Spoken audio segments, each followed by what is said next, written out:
You are listening to the So Now What podcast with Lana Manikowski, episode number 108. So now what? These three words raced through my mind time and time again during my journey through fertility treatments. I tried desperately to have a child, but never was able. I yearned for a community to join that could understand my struggles. I couldn't find one, so I created one with the So Now What podcast. I love that you found us. I am so excited that you chose to tune in to this week's episode of the So Now What podcast. We had just passed Thanksgiving, and I hope that you had a beautiful experience this Thanksgiving.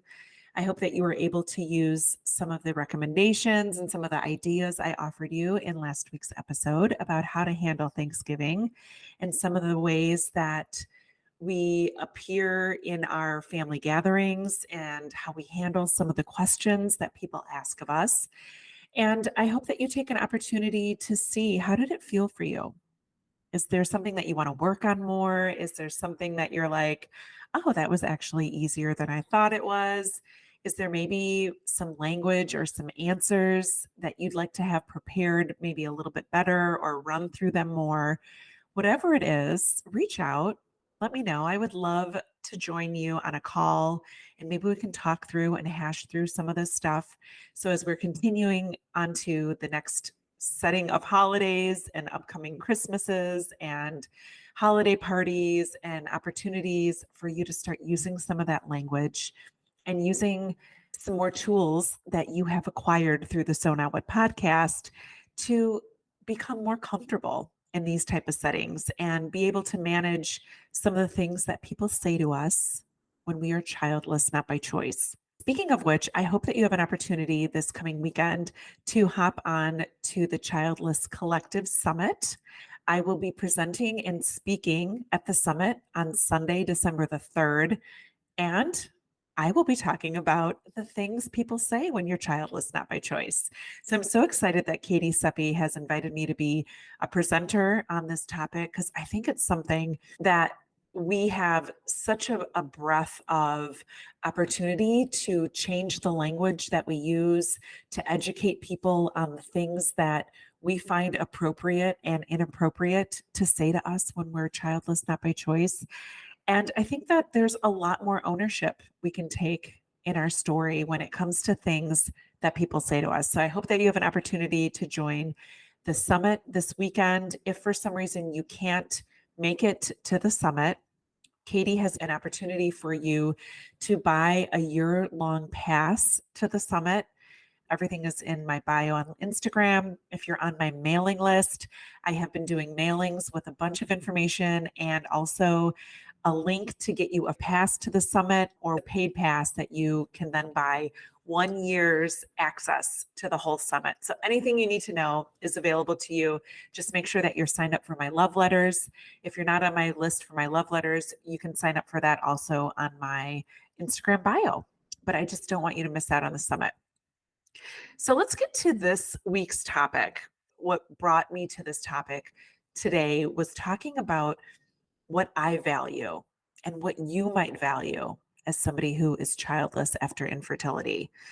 I think that we spend a lot of time paying attention to the things in our life that we don't value or that don't seem fair or don't seem abundant or maybe don't seem plentiful to you. But I'm going to push you this week to think about what it is that you value about you.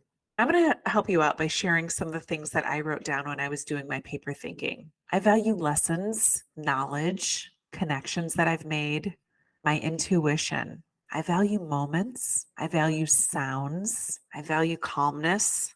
I value love. I value my relationship.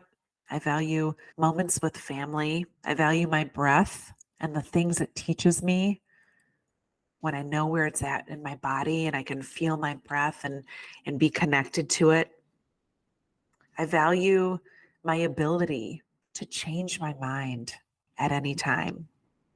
I value having a belief in me and what I'm capable of and my willingness to try things even if I don't know how they'll end up.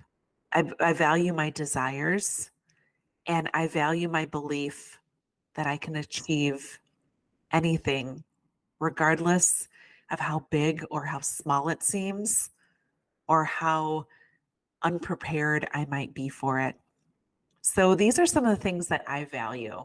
And I'd love if you would take an opportunity to maybe list out what are the things that you are valuing in your life, and do you like them? I think a lot of people don't realize that they have the ability to value their breath.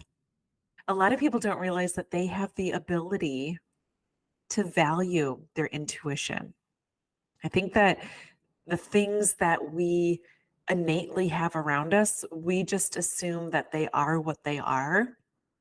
But when you really tap into your breath, and I talked about that just a few minutes ago, one of the things that I've been very aware of is when I'm breathing or when I'm uncomfortable or there's a moment of happiness or the contrary, a moment of stress or sadness. If I pay attention to my breath and I know how it feels in my body, I can oftentimes, if I'm uncomfortable, feel my breath kind of stop where my décolleté and my neck join. And I feel this tightness and I stop and I pay attention to that breath and I listen to what it's trying to tell me. And it often tells me when I feel that caught up knot in my throat, it's telling me that something doesn't feel right to me. And then I stay there for a little bit and I pay attention to what my breath is telling me. What is it telling me is uncomfortable for me? What is it telling me I'm scared about? And I pay attention to it. And I pay attention to when my breathing seems easy and free and open. So what is it for you? Have you ever had an opportunity to pay attention to how your breath feels inside of you? Have you ever had an opportunity to see the value in your intuition? When you have that voice inside of you and you listen to it, do you ever stop and tell yourself, you are amazing for knowing exactly what you needed? With no proof or no one telling you it was the right decision to make, that you made the decision that you made. Have you ever stopped to tell yourself how valuable your intuition is and your judgment? I think we overlook that sometimes. And when you pay attention to the things that you value, I hope you'll pay attention to those things because I think they're easy to kind of look over and say, oh, well, what's really tangible about that? And what I've come to learn through my journey of infertility and navigating my fertility treatments and ultimately not becoming a mom, I've learned to value that my judgment was right. That when my journey ended and I was offered the opportunity to adopt and do an egg donor, choosing not to do that, I've come to realize there's a lot that I left on the table that didn't allow me to feel proud of the decision that I made. My judgment was right. I knew that adopting wasn't the right answer for me. I knew that getting an egg donor wasn't what ultimately would have taken us to the path of parenthood that we wanted. So, how have you made decisions that might have seemed really hard for you? Can you look back at some of those decisions that you made or the ways that you handled and showed up for yourself? Can you look at those opportunities and value what you took from that? Because I know that we're oftentimes so easy to beat ourselves up. And maybe you tell yourself that you didn't do enough, or that you shouldn't have waited so long to become a mom, or that you shouldn't have been late with a trigger shot, or the countless things that we find opportunities to tell ourselves that we didn't do right. I'd love you to consider that you did everything right and value the decisions that you made and the timeline that you were on. And the thing that I'd love to leave you with about what I value is being infertile. I truly do, ladies. I know that I didn't always value my infertility. but I so value the doors that it has opened for me, the perspectives that I've learned, the ability to become a changed person and an enlightened woman. I value my infertility. I value all that it has given me to be someone who's so much more fulfilled and so much more meaningful to myself than I've ever imagined I could have been. And I'm sure being a mom would have been fulfilling and meaningful and all those things. But I don't think it's wise to keep fighting for something that I never would have had.